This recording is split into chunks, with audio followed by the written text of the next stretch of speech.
Hello everyone, welcome to Everything Football and welcome to the Match Day 10 team selection video. So I already have my team on screen. I've still not made any transfers. I'll be telling you during the video which transfers I'm looking to make and which ones I'm thinking about making. I already have 2-3 transfers in my head already and I'm going to be telling you about that. But before that, let's talk about the things you need to know before heading into Match Day 10 and heading into Match Day 11. So let's say you have, there's a couple of things you need to be careful about. Right now you're allowed 3 transfers this match day. Next match day, you will be allowed 5 transfers. So there's something you need to be careful about. Let's say you have, now listen, Champions League games are not yet done. You never know. Things can change. But you can look at a couple of results and be like, you know what, this team is most likely going to go out.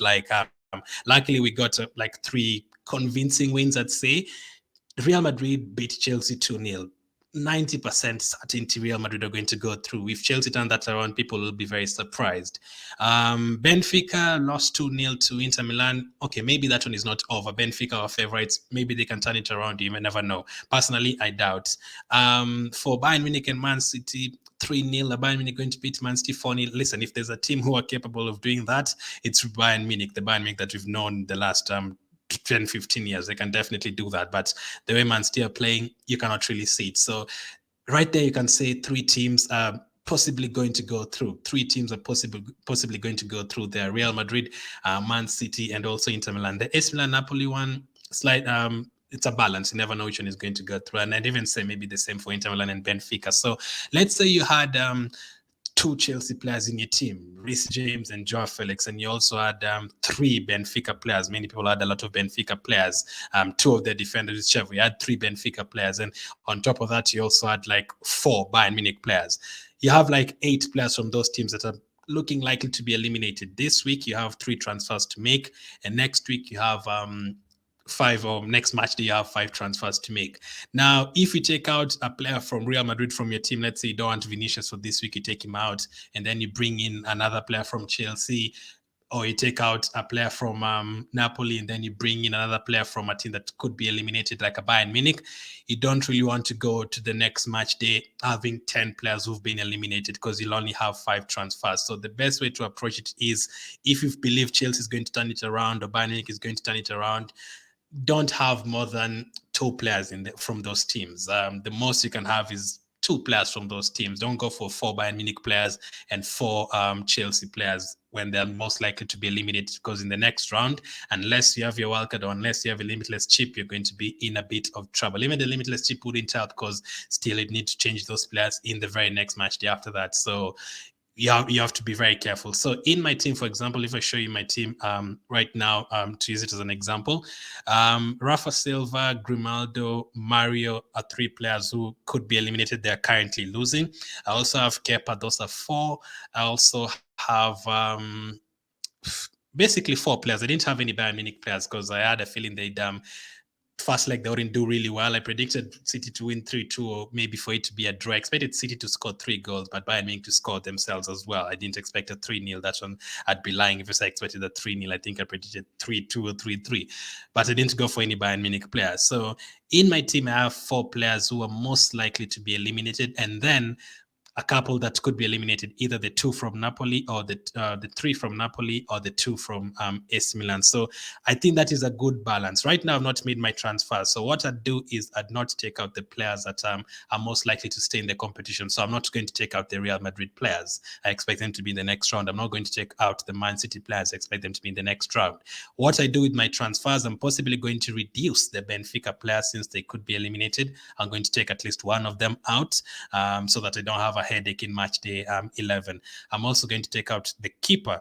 Kepa, I don't want him in the team because I expect him to be eliminated for sure. So I could change that to maybe a Man City goalkeeper or to a Real Madrid goalkeeper. That could be an option. And then for the third transfer, I could wait and see any team news. Now, the third one, you can go for whichever way. But personally, for me, I will probably take out 2 Benfica players and the Chelsea goalkeeper, because I expect them to be eliminated, so that in the next round, I only have like 3 or 4 headaches. And if things go badly and one of the teams turn it around, at least I already had like 7-8 players who have already gone through to the next round. So I don't really want to have too much of a headache. Hopefully that is understood.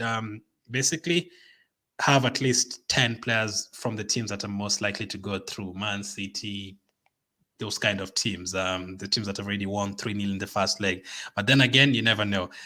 Teams can turn it around, but I really doubt all three teams will turn it around from 3-0, 2-0, 2-0. So you still have at least 7, 8 players in your team. But that is how my team is looking. The transfers I'm looking to make, Kepa, I definitely will take out for another goalkeeper. Onan, I'm going to keep. Defensively, I currently have Rachmani, Di Lorenzo.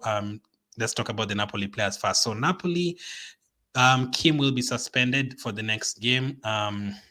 There's a defensive hit, and also Anguissa in midfield will be suspended. So could be a chance for Milan to get a couple of goals there. So I don't really expect a clean sheet for Napoli, but Di Lorenzo could have scored in the first leg. He loves going forward a lot.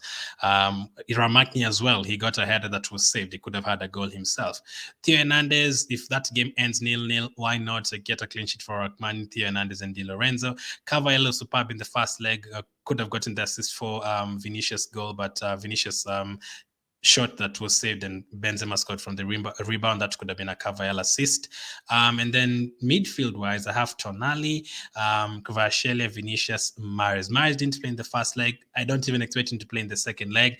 That could be another option to take him out and bring in another Man City player, or another player who I'm expecting to go through, maybe another Real Madrid player like Valverde. That could be an option as well. Kvaratskhelia, Tonali, Kvaratskhelia, expect him to score. As you can see, is currently my captain. And then up front, Benzema and Erling Haaland. Those ones are definitely going to be in my team. I expect them to meet each other in the semi-final.